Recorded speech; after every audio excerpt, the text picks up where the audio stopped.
all you need to do is recreate what someone already created. That's great. Yeah. Like, that's copying. That's what everyone who did anything good has ever done. We've just copied, but made it our own.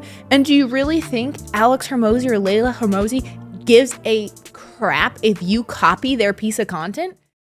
I'm Izzy. I'm Maggie. And this is Long Game Podcast, where we talk all things faith, relationships, and wellness. Beautiful. And today we're obviously talking about all kinds of things. Organization. But really we're actually gonna be talking about content and like creator and versus like being a creator versus being like a social media manager, which is what Maggie is for an account that has like multiple millions of followers across multiple platforms. Yeah. And I'm excited. You know? I am too. I think this is going to be really interesting to like talk about the different perspectives because it's very different being a content creator where your face is the face of the business. Yeah. Versus being on the back end of all of it. And promoting the face. Like I am. Yeah. Promoting the face and like representing that voice, which is not my voice. Yeah. So it's two very different perspectives on social media. Yes. And I've definitely watched your process of becoming a creator. I know, I'm almost 2 years in. Yeah, you've done so well. Thank you. I think you've grown your platform flawlessly. Thank you. Although I know it hasn't been an easy journey. Yeah, it's definitely tough breaking into. How was it starting out? I actually think that's a great starting point. Yeah. So I had not been on social media for years at that point. You had deleted all your accounts. I hadn't been on for about 2 years. Yeah, I hadn't had any social media for 2 years. I had a little bit of Snapchat, but that was like, even that, I deleted that for a long time. Yeah, and if you did have Snapchat, it was like family and like. So I really was no friends. social media for 2 years. I really just didn't want anything to do with it. I hadn't, like, through high school, I never had it. I got it once I graduated because I thought I wanted to get into modeling for a little bit. I had it for like 6 months. Yep. Was like, nope, deleted it. And then I got it again around like COVID and kind of built it out, had it for a year, and then was like, boom, and deleted it. So I didn't have much experience with it at all, to be honest. But actually, in one of the times that I did have it, I did talk to one person who was like trying to like coach me a little bit. And he was like, you need to post 3 times a day. And I was like, what? And he was like, yeah, if you want to actually be a creator, post 3 times a day. And I was like, are you serious? He's like, yeah, what do you care about? Why do you care? Why do you care so much to post 3 times a day? Like, people seeing you that much. And I was like, that's a good point. I'd done that years ago, and that was actually really good because it taught me a really strong lesson. Like, why do you care so much? Oh my gosh, right? But then I'd been away from it forever. And was like, okay, I really want to have an online business. You cannot have an online business and not be on social media. No. And so I was like, I gotta either let that go or I need to get online. And I honestly had been praying about it so much because I was like, God, like, I just don't want to do this. But like, I feel like I'm supposed to do this, but I don't want to get distracted. I don't want to be all wrapped up in like vanity and like all this stuff. And then I think I went to a conference. I got a lot of like confirmation. He was like, no, like, this isn't about you. So it doesn't matter. And I was like, oh, okay, that's true. So then I just started getting into like posting, podcasting, everything. Ooh, it was tough. Those first 2 months, like, you supported me a lot because I had the hardest time. I was very self-conscious about my face, my voice, everything. It was... Because you're seeing so much and hearing so much of yourself that you would never otherwise. Like, unless you're a content creator of some sort, you don't really see yourself or hear yourself that much. Yeah. And I started doing that, and it was a terrible start, to be quite frank. I was super insecure, and I was just super insecure. And I was really insecure because I was just being selfish. I was thinking about myself. Yeah. Like, are people gonna think I'm cool? Like, I don't know. You know, just that's what it came from. And then I kind of adopted this saying, you know, when I'm being self-conscious, I'm being selfish because I'm just thinking about how other people are perceiving me versus the value that maybe I'm giving to someone else. Yeah. And always felt I was called to speak. I was called to be a creator. Like, my voice is supposed to be out there. Like, I know that. I have no doubt that that's something I'm called to do. And I learned that, and I was like, okay, all right, I'm just going to do it. And it's part of it, yeah, I just did it while being super insecure about the way I looked. Gosh, I was so insecure about my nose. Like, just crazy insecure. Yeah. And I was like, all right, I'm just going to do it anyways. I'm sure it brings out all of those. Yeah. But I'm honestly, it's so freeing. Because now I've done it so much, I'm like, I don't care. I think about being a kid in high school and it was like, oh, they're gonna take a picture in Snapchat. You're like, no, like don't look or put a filter on it. Like, I'm trying to look perfect. Like seriously. Yeah. I literally actually, and there are always those kids like, no, I don't even care what I look like on camera. And they're like doing no, serious. You remember this in high school, right? Yeah. Like, and there's always like, no, I don't even care. And then always trying to make everything look perfect. And there was this like pressure. Yeah. And I did have that a little bit. I thought I was pretty ugly in high school. So I was like insecure about that. And you weren't. And then we had our tough phases, but you were never just ugly. Yeah. I just, It's called puberty. Like, it's called hit everyone hard. Not everyone. Gosh. No. But I actually feel very free now. Yeah. I don't really care.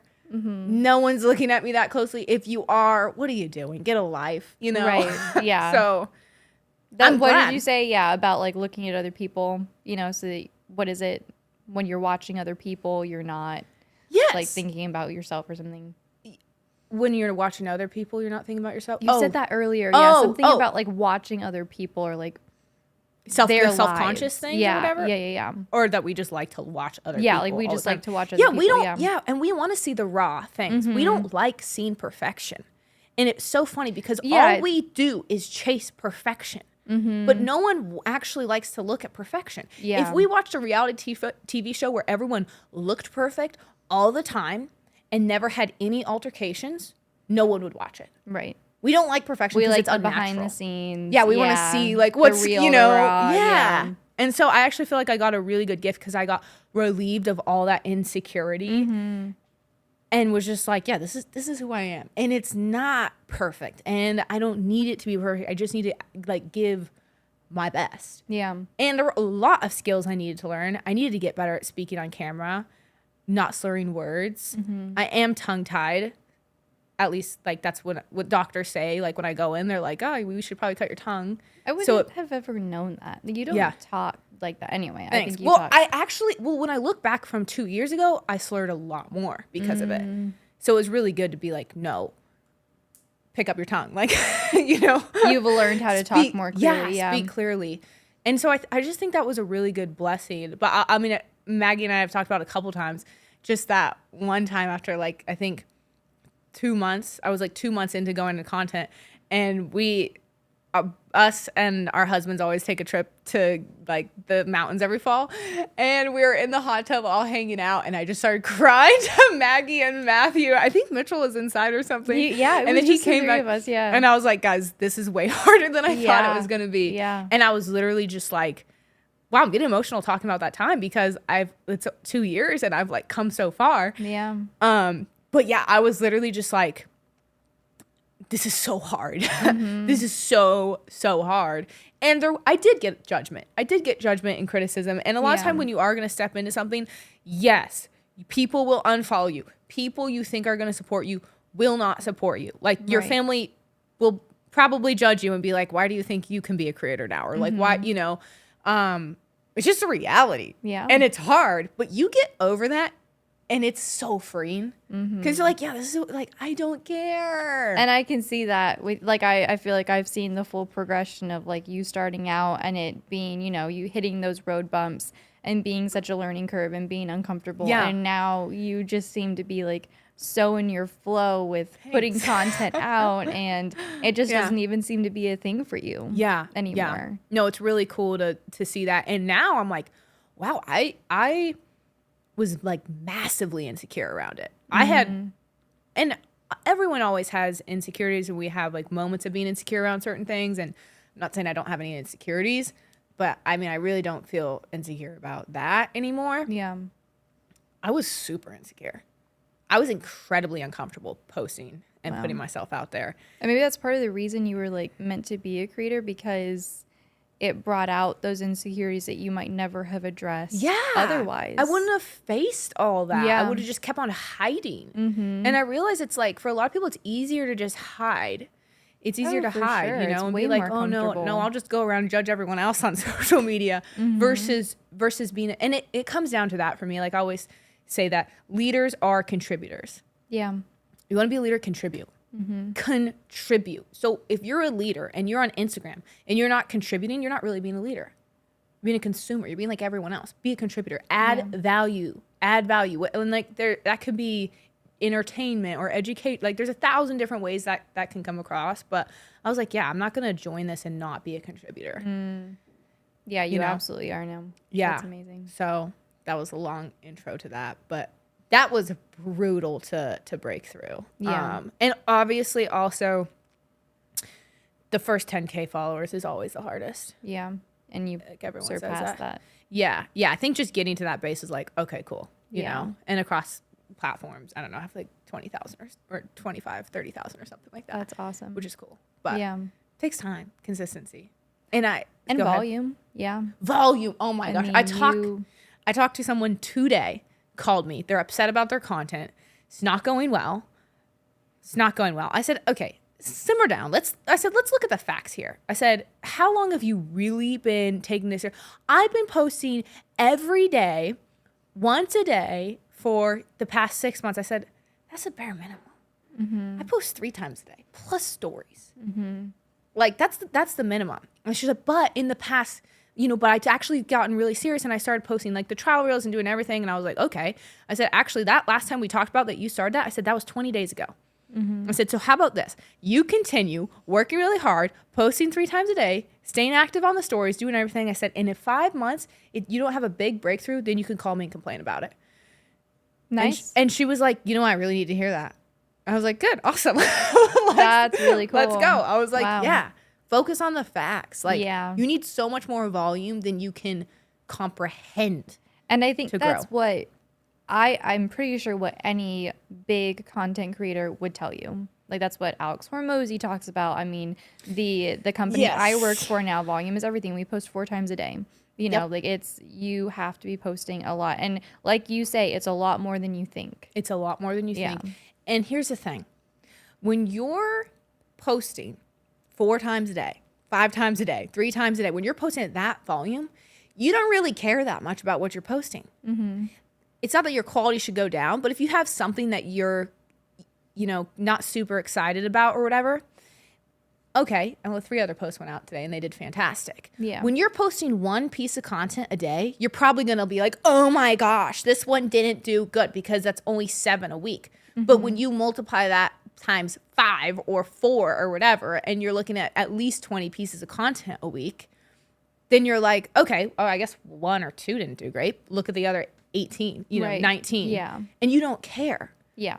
And it's like, do you think Alex Hormozy cares about the last 50? Do you think he's over analyzing the past 15 posts that went out? No, because it went out in 3 days. He doesn't care. Yeah. He's just like, all right, that one didn't do great. Add in another. Let's just do more and let's just do it a little bit better. Tweak it, repurpose it. Yeah. Do more, do better, and do it more often. And that's it. And stop being like, oh my gosh, this didn't do good. This is so embarrassing. No one commented my keyword. Ugh. No, and I think that was even a huge thing for me starting this podcast with you or joining you on this podcast is that I was like, I can't overthink it. Because if I overthink it, I won't do it. Yeah. Yes. I couldn't overanalyze how I looked, how I talked. Yeah. I obviously want to improve. I know there's areas I can improve on, like with how I speak and, even like the outline of our episodes. Like we are constantly trying to improve. Make them better. But if I were to overanalyze, I wouldn't have done it. I know I wouldn't have. I would not have said yes. And that is like, the saying, if the devil can't get you to sin, he'll get you to stall.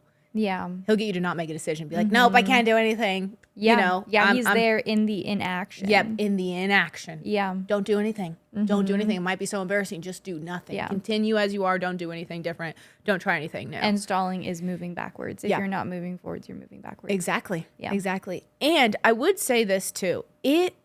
Don't overcomplicate it. Someone who's trying to get into content and creation, it's like, everything that you need to do is out there. It's in everything that you see. Yeah. All you need to do is recreate what someone already created. That's great. Yeah. Like that's copying.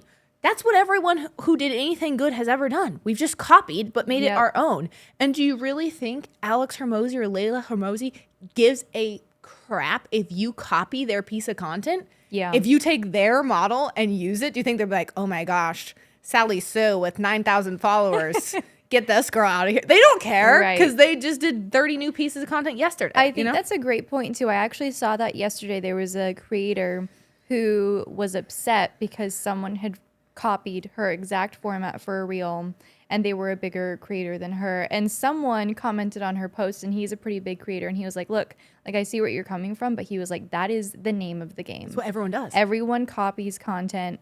You know, if you want to give credit where credit's due, that's great. Like, that's admirable of you. But like, if you are in the content creation game, that is it. Yeah.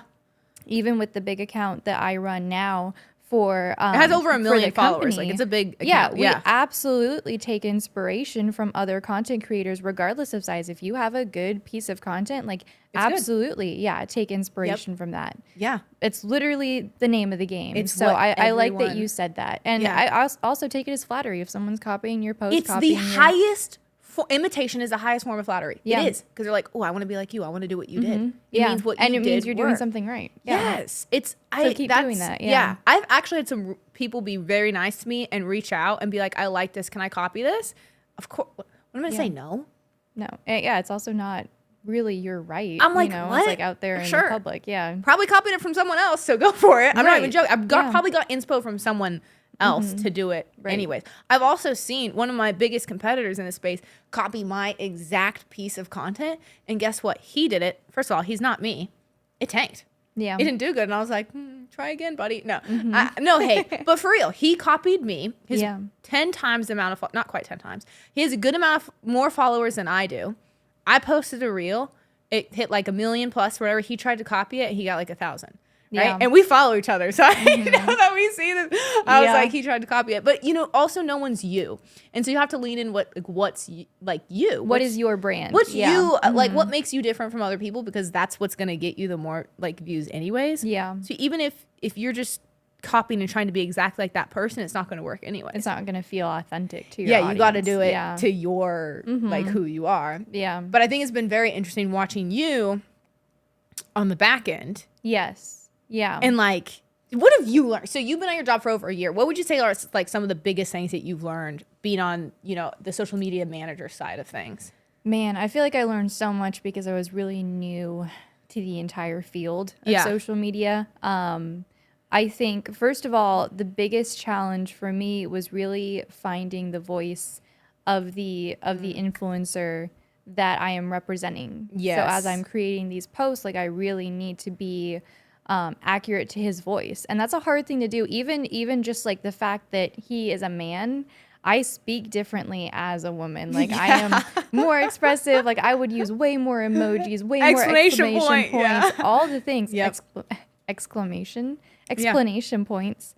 I would use way more. I'd be a lot more expressive. And so even finding that voice, I think that was one of the biggest challenges and took the longest for me, is like feeling comfortable with that voice. And even sometimes now, I think that content takes longer for me to create for this account because it's not my voice. So I have to actually think it through, versus if I was just writing something on my story, it wouldn't take nearly as long. It's just me writing, but now I am writing for someone else. Yeah, that's hard. And you really do want to represent them accurately. Like, that's super important. So that was a huge learning curve. It's also like a health and wellness page, and so I was not a health and wellness expert. I'm still not, but I understand a lot more of that because now that's what I'm speaking about. And so we have a lot of resources that help me write the captions and write the posts so that they're accurate. And obviously a lot of it is just taking verbatim what he has said in his podcast and his videos, and so that's super helpful. So definitely that. And then I have learned to systematize pretty much everything.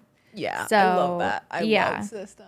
Oh my gosh. I was not, again, that's not something that I really thought about that much before. I've always been very organized, and so systems is something I love and loved immediately, but just realizing how important it is to have a system for everything.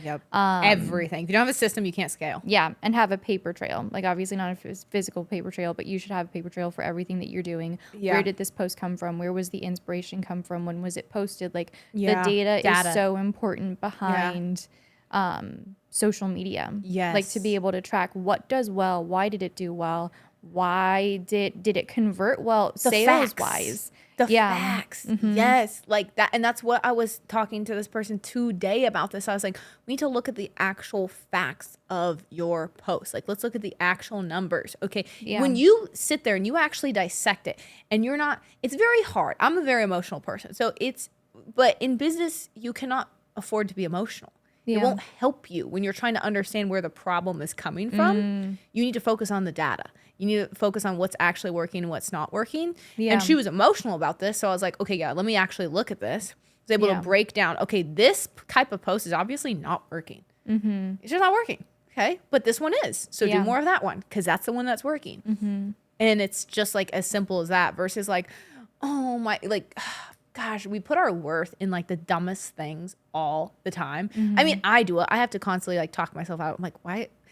This is something I'm also very passionate about. Yes. Is just because you have more followers than someone or you're better at something than someone does not mean you're a better person than them or that you are more valuable than them. No, okay? Absolutely not. But people, not only do people who have more followers think that, okay? People who have less followers also think that. We put so much value this person, in that. Yes, is more valuable than me because they have so many more followers. They are a more worthy person than me. Yeah. I'm like, what are we doing here? What is going on? And I try and bring that into the sports world as well. And I remind my players, I said, you know what? Just because you're a better soccer player than them doesn't mean you're a better person than them. Good. And that's a great reminder. It's an easy thing to like slip into. And it's actually something I think I learned from a Jocko podcast. And he was literally saying that people think because they're better at something than someone else, they think they're a better human. Wow. And I was like, oh my gosh, that's shocking. Yeah, that's terrifying to think that I've thought that before and done that. And that's why I've just tried to never judge any, like, you know, whether someone reaches out to me with 100 followers, 50 followers, or, you know, 100,000 followers. You're a person. I don't care about anything else. Like, what are we actually talking about here? Yeah. And I think, like, more people need to hear that and realize that because it's really shocking when it's like, they're that big of a deal just because they have a bunch of followers. This is just another human, you know? That's a great reminder. Like, yeah, but we've put so much worth in that social standing. Yeah. It's insane. Yeah. You have so much credibility when you have so many followers. You do. It's like, you don't even know what that person is actually like. Yeah. Unless you know them in person. But on social media, you could be anything. Yeah. Yeah. It's scary, honestly. Yeah. And it's not to say that it's obviously very valuable and can be very valuable to have a big following and an engaged following. But it's like, that is not the end all. That doesn't have anything to do with your worth as a human. Okay? Agreed. Yeah. 100%. Yeah. I've also found, like, so again, like going back to data, that's huge. That's, you know, something that we track as granularly as possible on social media, which is a hard thing to track, as you know, like it can be tough to actually, especially when you're posting at a high volume. It's like, where did these sales actually come from? Because like we're having so many posts go out. But something that I found is that just because something doesn't perform highly on socials, like engagement wise, it could convert really well on the back end sales wise. Oh yeah. Yeah. Like it still could be a high converter. And so like again, it goes back to like your views, your number of likes might not even necessarily matter as much if you're still gaining those leads.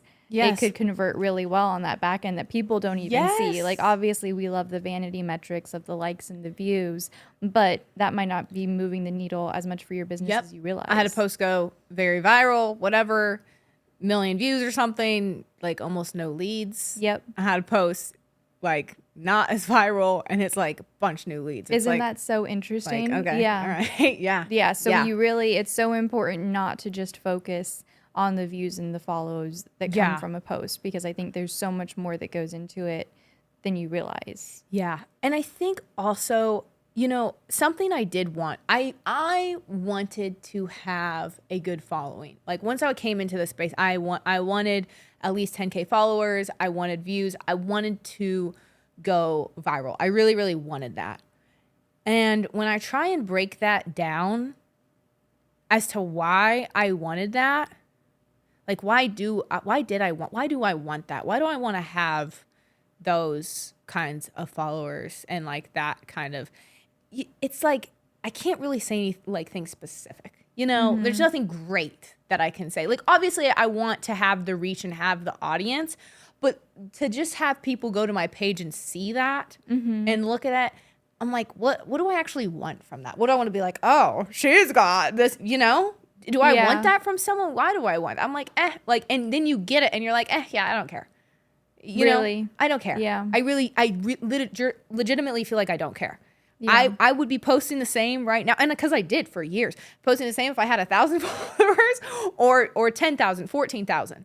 I'm going to post the same either way because I'm just trying to add value and give and like everything like that. And now I feel like, yes, I do want to hit more followers and grow, of course, because I'm always on that path of wanting to grow.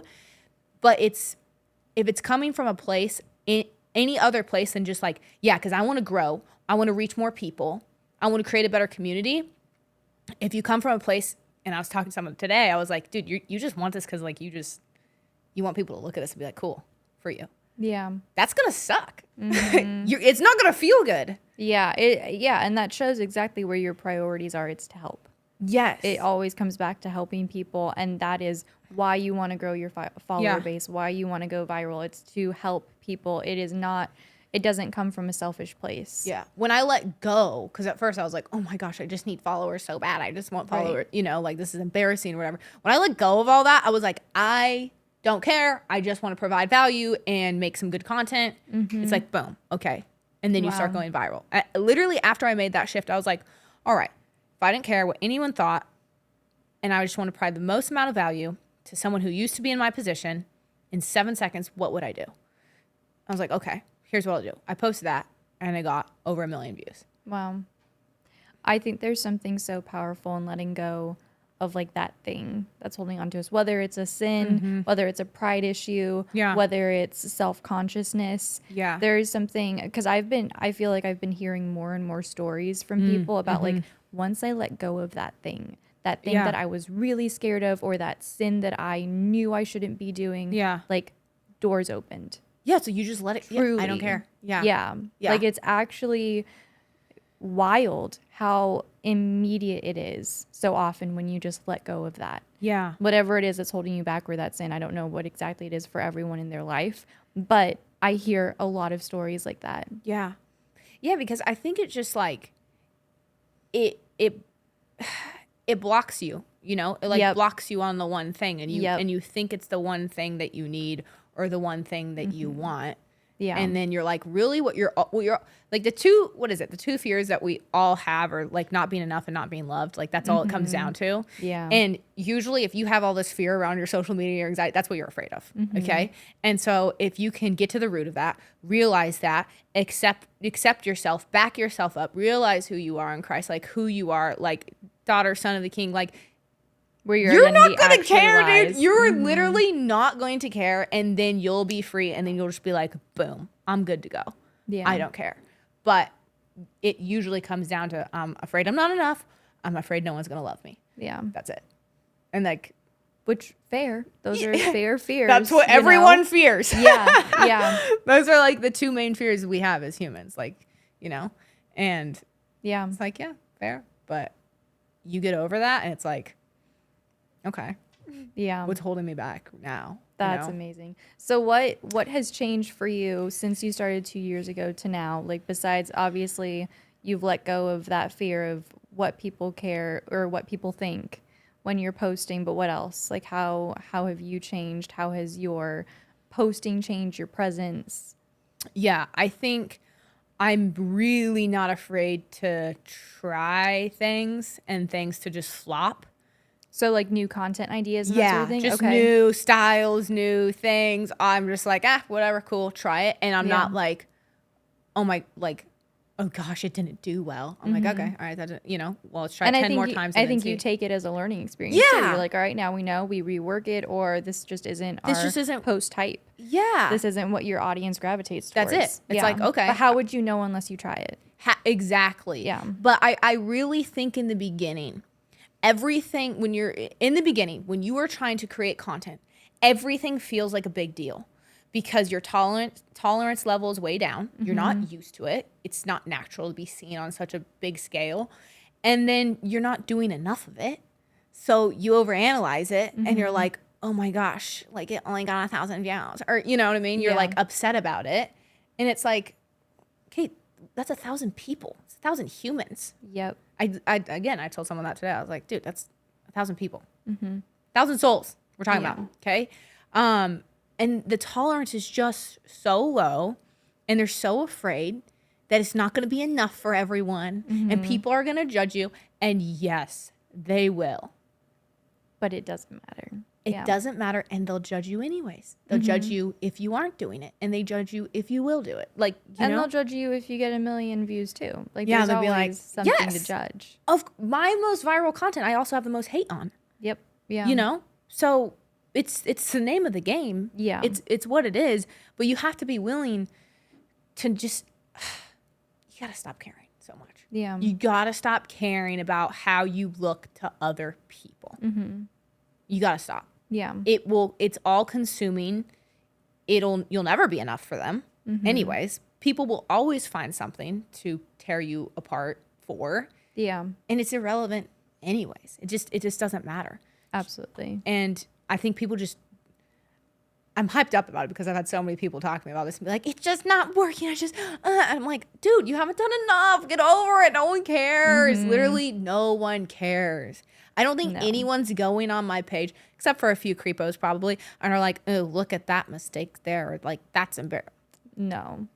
Probably no one, honestly. Truly, no Maybe. one cares that much. No one should care that much. I have one time had some guy deep dive on me and be like, and then wrote on my page, like, I looked at your playing time, I looked at your stats, like all of this stuff. And I was like, man, good for you. Like, you really spend some time trying to like look me up and figure this stuff out about me. And I'm like, wow. And that only makes my content go more viral anyways. So I don't care.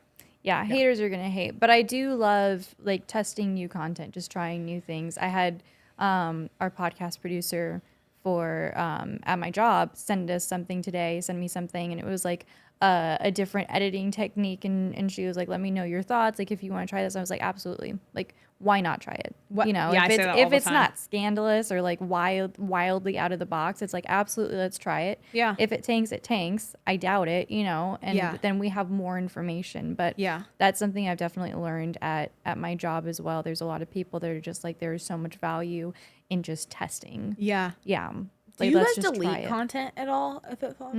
No. Yeah. No, if it flops, no, never. You never delete anything.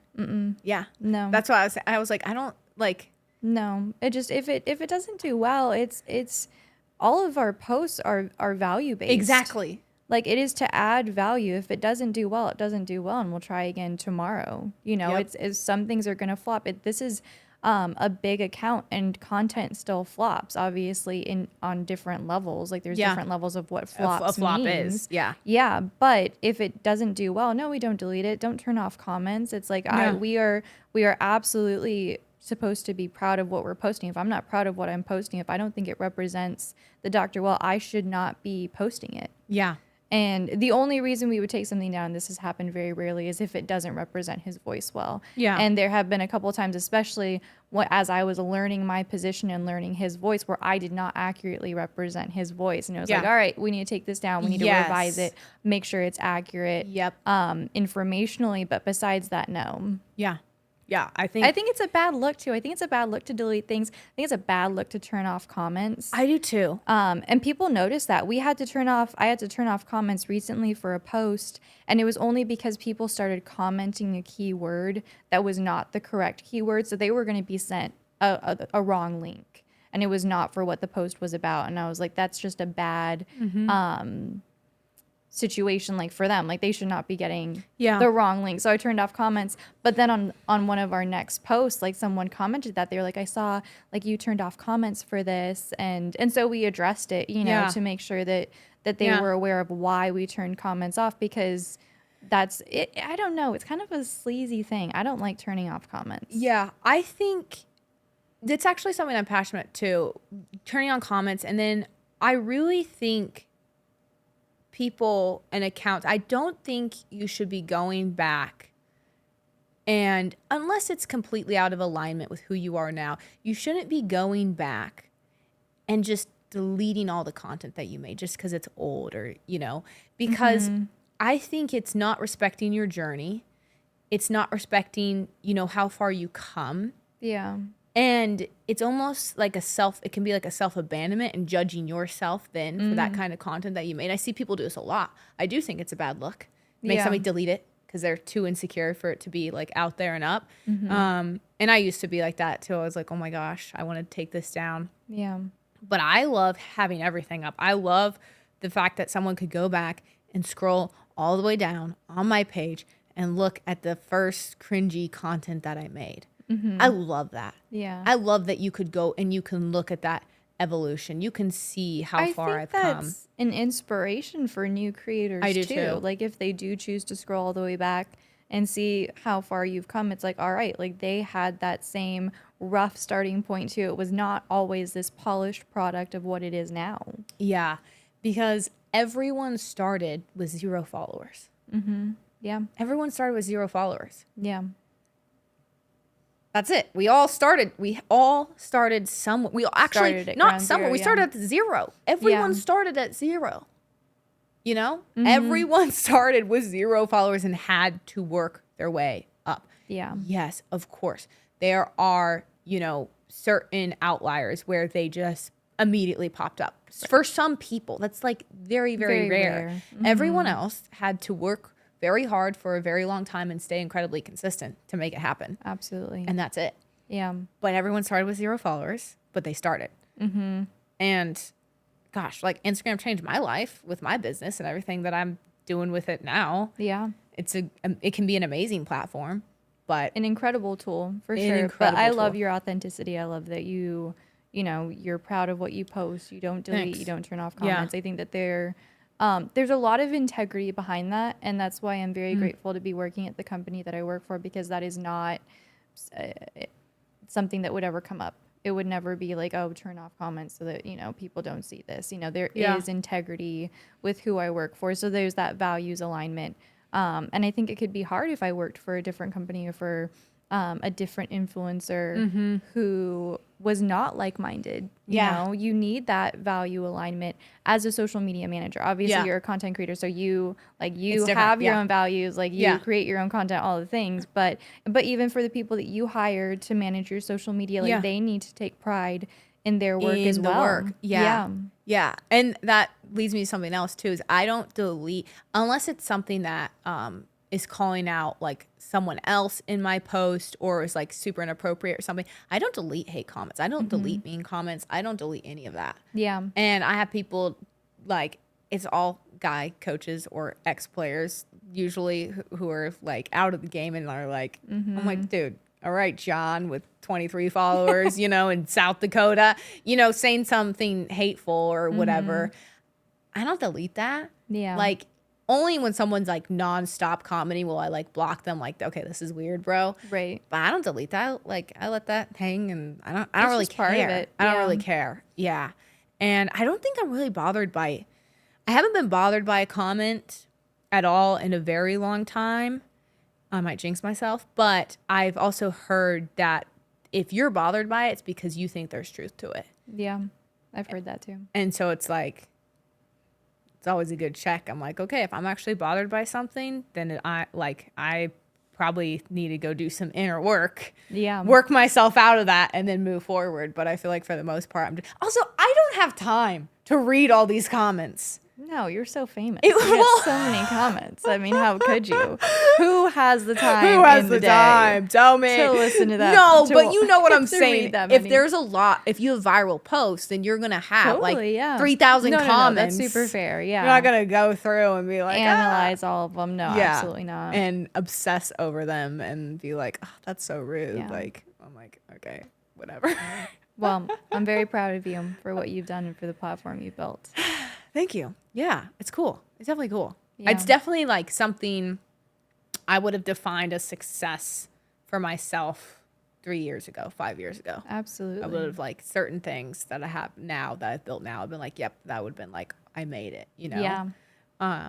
Which is a very interesting place to be when you're like, oh, because then if you don't appreciate it, you miss it anyways. Because you're like, okay, whatever. It's like, no, I should really, celebrate this and be excited about this because this is a blessing. I wanted this for a long time. Absolutely. Yeah. No, I remember when you hit 10,000 followers. I know. You gave me a little cake. It was so cute. Yeah, it was here. Yeah.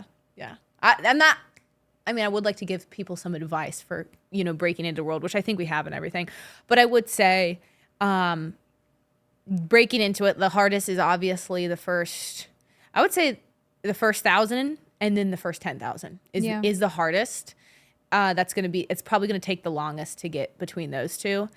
After you get that, it's just, you keep chugging, you keep going. Yeah. And I would just say, do more, do it better, do it more often. Volume. If you do that, you'll grow. Yeah. You will. You just actually have to put in the work and not expect it to just like happen for you. And I saw a post yesterday on this. It was like, you guys think you need to post so much. Really, you just need one piece of quality content. And I was literally like, I don't disagree on things. I didn't. But I almost wanted to be like, because I know that they run ads from their page for like $100,000 a month. And I was like, that's way different for you because you run ads. So you're bringing in so many leads. So yeah. Right. I was like, for the micro influencer, the person who's trying to grow, I was like, that is terrible advice. What are you doing? Why would you tell them that? Yes, they should post a lot more and way better Right. I was like, what are you doing? Interesting. I feel like I have heard that. Like I've heard people say there's really no difference between posting once a day versus 3 times a day. I have heard that, and I just can't agree with that. Like in everything that I've seen, when you look at the best of the best, that's not what they do. Exactly. The best of the best post multiple times. Yeah. And they have millions of followers, and they're still posting multiple times. A day. Yeah. So I'm like, okay, are we gonna, and it's and I think people need to know that a page is going to be way different if ads are run from that page versus not run from that page. For my personal account, I run no ads. So I 100% have to post often if I want to grow. But you need to figure out if that person that's telling you just need to post one time a day, if they're running a bunch of ads, and because they're getting so much traction to their page. Right. But that's terrible advice. Shame on you. So post often, consistently, and a lot more than you think. A lot more than you think. And don't be afraid. Just do it. That's awesome. I would also, go ahead. I was just saying, especially if you have a barrier in the beginning and you're really afraid a bit and you have anxiety around it, definitely post and ghost. Like post and ghost for sure. Don't overanalyze. Don't look at it. Don't check in on it. Nothing like that. Post and ghost. And put your phone on silent. I do not disturb. Yeah. Once you're growing, that's actually not what you should do for the algorithm. You should engage as soon as you post. But when you're trying to break in, then definitely post and ghost. And that first post that I made that did go viral, it was like, how can I provide value? A. And then B, how can I just not care about this? So I literally made this post trying to provide the most value in 7 seconds possible, write it out, and then I was like, also, I'm just not going to overthink this at all. I'm not going to overthink this. I turn my phone off. I go out on a date with Mitchell. I come back home. I turn my phone on, and I'm like, oh my gosh, because I had like a couple thousand followers at this point too, and I was like, oh my gosh, 100 follows, like 100 likes, what is going on? Like I have so much, and then it it hit a couple million, so it blew up. But that was huge to me, especially at that time. Yeah. But it was just like me being rewarded, being like that confirmation, like, yes, stop obsessing, just provide value and you'll grow. Yeah, that's it. That's amazing. Yeah, I love that. Yeah, I would add like also systematize. I mean, that too. There are amazing like free resources all over social media that you can get, but actually come up with a system for how often you're posting, when you're posting, and like write it all down, have an Excel sheet with all of it. Yes. Make it very organized, and I think that will help you stay on track tremendously and stay accountable so much more. So just like practically, I would say systematize everything. I love it.